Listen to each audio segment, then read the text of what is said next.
Daniel Hayes had never imagined his life would look like this. A cracked ceiling above his head, creaky floors beneath his feet, and a refrigerator that wheezed like it was on life support. The tiny apartment on the third floor of a crumbling brick building in a forgotten corner of town was far from the home he once dreamed of giving his family. But after 3 years of lost struggle and relentless survival, it was all he could afford.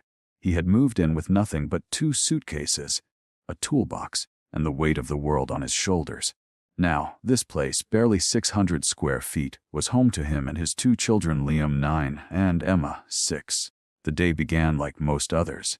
Daniel shuffled into the kitchen at 6:03 a.m., still wearing the worn-out jeans and faded blue hoodie from his night shift. His eyes were red, rimmed from lack of sleep, his hands calloused and cracked from hours working as a janitor at the local auto plant. It wasn't glamorous, but it paid just enough to keep a roof over their heads and cover most of the utilities. Sometimes. Other times they had to get creative. Cold showers. Candlelight dinners not out of romance but necessity. He rubbed his temples, trying to ignore the dull throb that pulsed behind his eyes. His stomach growled, but the familiar pang of hunger was something he'd grown used to suppressing. Opening the fridge, he found the usual: a carton of eggs with 1 lonely egg inside, a half-used bottle of ketchup, some water in a reused orange juice container, and a crumpled stick of butter that looked like it had seen better days. The pantry wasn't any better. Just a can of beans, a pack of saltine crackers that had gone stale, and on the counter 1 slice of bread. Just one. Daniel stared at it, unmoving. He didn't even remember where it had come from. Maybe it was part of the loaf someone from the shelter had given them 2 days ago. He hadn't eaten since yesterday's shift, and the thought of devouring it quickly flashed through his mind. But his kids, his heart squeezed. His kids needed it more. He gently picked up the slice and held it in both hands, as though it were some kind of sacred offering. Maybe he could toast it, cut it into pieces, make it feel like more than it was. Maybe a sprinkle of sugar from the coffee tin they never used anymore could mask how dry it had become. Just then, he heard the soft shuffle of tiny feet padding down the hallway. He turned quickly to hide the bread behind his back. "Daddy," came Emma's sweet voice. Her long chestnut hair was messy from sleep, her cheeks still rosy. She wore a yellow teak shirt with a unicorn that had long since faded, but she loved it just the same. Daniel forced a smile. "Morning sunshine. You're up early." Behind her, Liam emerged. He was tall for his age, already taking on a protective posture around his little sister.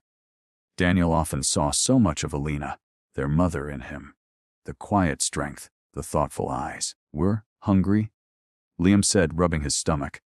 "Didn't eat much last night." "I know, buddy." Daniel walked toward the counter, considering how he'd stretch that 1 slice between them. "Let me see what I can put together." But before he could grab a plate, Emma tugged at his hoodie. "It's okay, Daddy. We already made breakfast." Daniel froze. "What do you mean?" She pointed to the table in the corner, the one with 3 mismatched chairs and a scratch running through the middle. On it sat a paper towel, and on the paper towel was the slice of bread, now torn into 3 parts. 2 small ones and 1 noticeably larger piece. "I found it and split it with Liam," Emma said proudly. "And we saved the biggest part for you, because you work the hardest." Daniel blinked. He walked over slowly, the world around him beginning to blur. The smallest piece, just a crusty edge, had already been nibbled, clearly Emma's. The next was barely 2 bites, Liam's, and the last, no bigger than his palm, had been set aside for him. "I even tried to clean it," Emma added. "It was a little dusty. I wiped it on my shirt." Daniel's breath caught in his chest.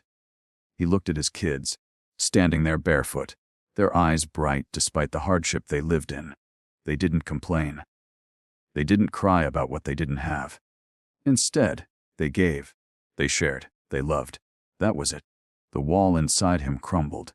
He dropped to his knees, pulling both of them into a tight embrace. "You don't know how proud I am of you," he whispered, voice cracking. "I'm so sorry. I wish I could give you more." "But we have enough, Daddy," Liam said. "We have you." A tear streamed down Daniel's face as he buried his head into their little shoulders. All the guilt, the sleepless nights, the desperation he carried, it all poured out in that moment. He cried not because he was weak, but because he finally allowed himself to feel everything he had been suppressing.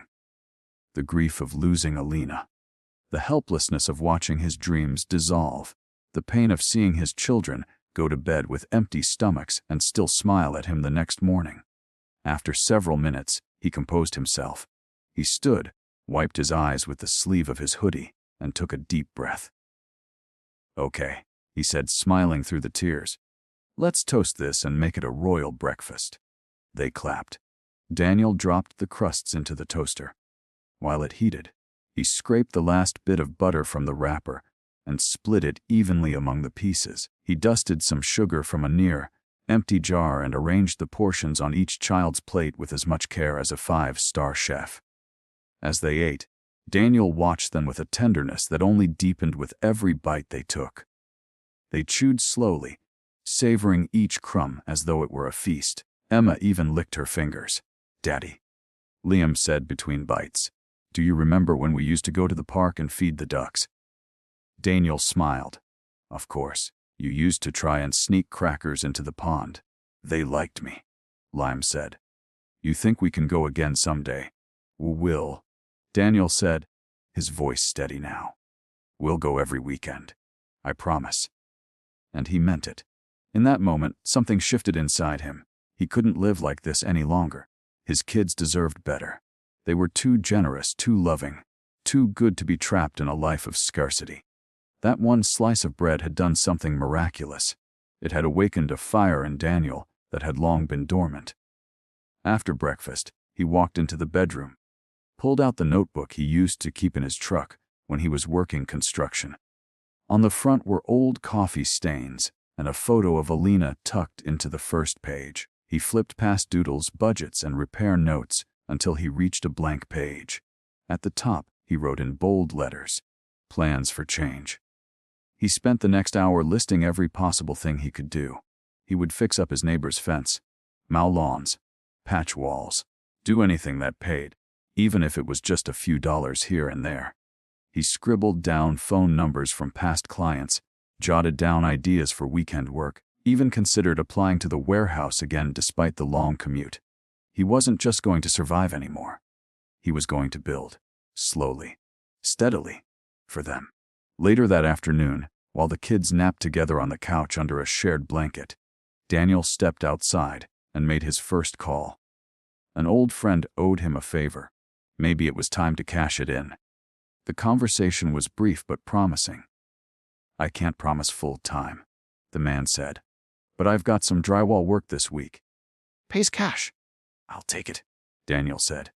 When he hung up, he looked up at the sky. It was still cloudy, but for the first time in a long time, he saw light breaking through. That night, they didn't have dinner, only warm water with sugar stirred in like tea. But Daniel wasn't broken anymore. He read to his kids from a second-hand fairy tale book they loved, gave them extra, long hugs, and kissed their foreheads like he did every night. As they drifted off to sleep, Liam mumbled, "We love you, Dad. You're the best." Daniel sat beside them, watching them breathe, the silence filled with the soft hum of the city outside. He thought back to that single slice of bread and how his kids had turned it into something beautiful. A symbol of their love. A reminder that sometimes, in the middle of brokenness, you find the purest form of strength. And for the first time in a long time, Daniel allowed himself to dream. Not of riches or luxury, but of enough. Enough to give his children the life they deserved. Enough to keep them smiling. Enough to make them proud.